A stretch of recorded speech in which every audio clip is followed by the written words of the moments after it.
이 실험이 시사하는 바는 명확합니다. 피, 혈액은 단순한 액체가 아니라 신체의 나이를 되돌릴 수 있는 그 어떤 비밀을 가진 그런 정보를 담고 있다는 겁니다.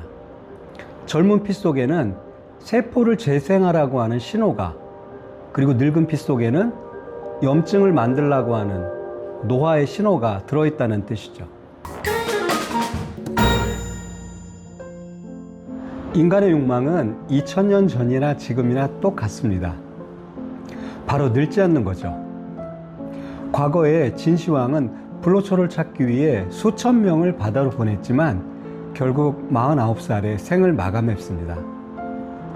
그렇다면 현대의 진시황들은 어떨까요?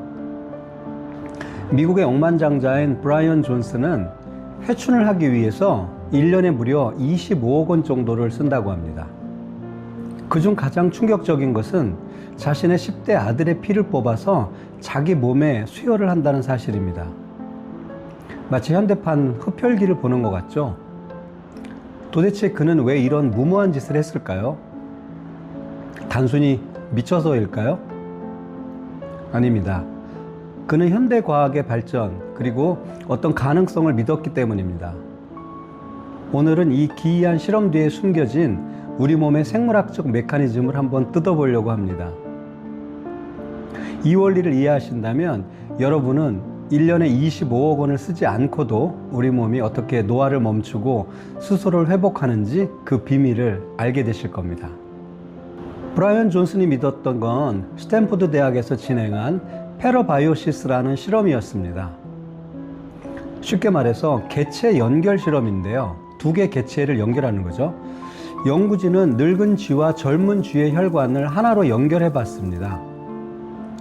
결과는 과학계를 발칵 뒤집어 놓았습니다.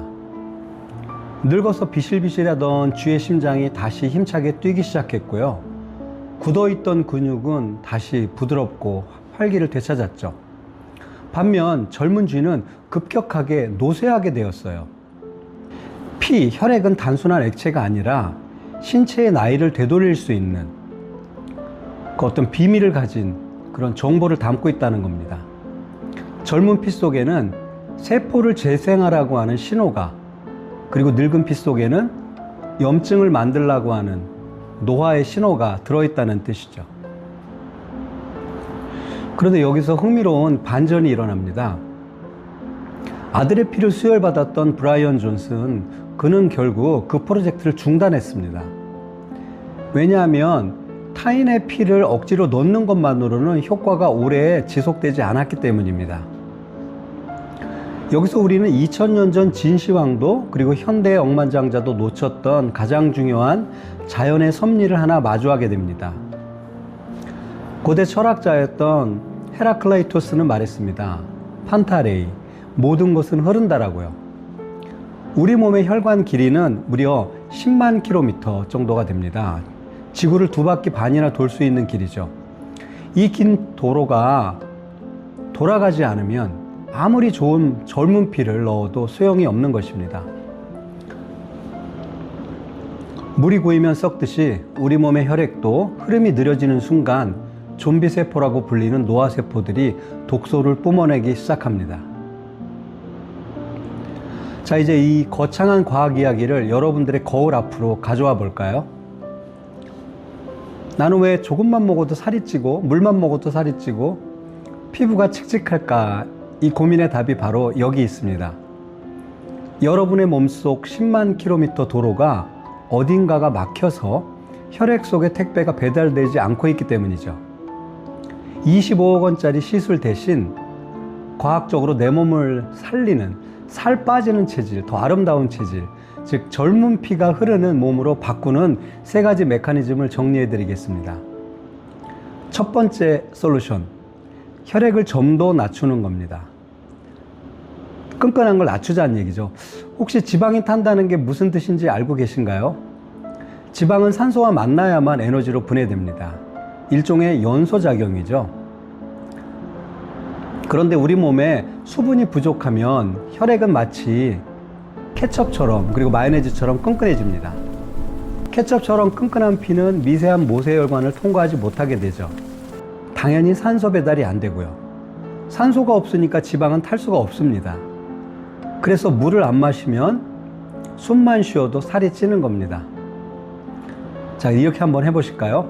아침에 일어나자마자 따뜻한 미온수 한 잔을 드세요. 찬물 안 됩니다. 체온과 비슷한 물이 들어가야만 케첩과 같은 혈액이 묽어지고 비로소 지방을 태울 준비가 되는 것입니다. 두 번째 솔루션으로는요, 제2의 심장 가동하기입니다. 우리 심장은 피를 내보낼 수는 있지만 발끝까지 내려간 피를 다시 끌어올리는 힘은 부족합니다. 이때 중력을 거스르고 피가 위로 올라와야 되니까 올려주는 게 바로 근육인데, 특별히 종아리 근육이 중요합니다. 다리가 붓는다는 것은 하수구가 막혔다는 의미입니다. 하수구가 막히면 얼굴색이 탁해지고 턱선이 무너집니다. 피부과 레이저보다 중요한 게 바로 이 펌프질이 되겠습니다. 자, 이렇게 한번 해보실까요? 거창한 운동 필요 없습니다. 여러분, 양치질 하실 때, 설거지 할 때 까치발 들기, 보통 종아리를 영어로 이제 칼프 혹은 캡스라고 그러는데요. 이 칼프 레이즈라고 보통 하는 운동인데, 이걸 30분만 해주세요. 이렇게 드는 거죠. 발을 들으면 종아리가 이렇게 좀 수축됐다가 이렇게 힘이 들어가거든요. 바로 그런 운동을 말하는 겁니다. 종아리가 수축하는 순간 정체되어 있던 늙은 피가 심장으로 올라가서 정화되게 됩니다. 세 번째 솔루션은 천연 세놀리틱스라고 합니다. 이 시스템을 한번 켜보시죠. 앞서 말했던 늙은 쥐의 혈액 속에 있던 좀비세포를 기억하시나요? 우리 몸에는 이 좀비세포를 스스로 잡아먹는 오토파지라는 기능이 있습니다. 단, 이 청소부들은 우리가 배고플 때만 일을 합니다. 계속 무언가를 먹고 있다면 청소부는 쉴 틈이 없어서 쓰레기인 노화세포가 계속 쌓이게 되죠. 이렇게 한번 해보시죠. 하루에 딱 12시간 공복 시간을 한번 확보해 보세요. 꼬로록 소리가 날 때 괴로워하지 마시고요. 아, 지금 내 몸의 청소부들이 좀비세포를 먹어치우고 있구나 라고 생각하세요. 그 시간이 여러분들이 젊어지는 시간입니다. 많은 분들이 다이어트를 전쟁처럼 합니다. 죽기 아니면 살기로 하는 거죠. 내 살을 미워하고 굶어서 공격하죠. 하지만 오늘 제가 말씀드린 것처럼 건강한 아름다움은 나를 괴롭히는 게 아니라 내 몸의 흐름을 회복시키는 것에서 시작됩니다. 피가 맑게 흐르면 살은 억지로 빠지는 게 아니라 저절로 빠지게 됩니다. 피부는 바르는 것보다 속에서부터 차오르는 맑은 혈액이 진짜 피부를 건강하게 하는 것입니다. 오늘 당장 미온수 한 잔, 그리고 까치발 들기 한번 시작해 보시는 건 어떨까요? 과학은 멀리 있지 않습니다. 그 작은 습관이 억만장자의 시술보다 더 강력한 현대판 불로초입니다. 여러분들의 건강한 아름다움을 응원하겠습니다.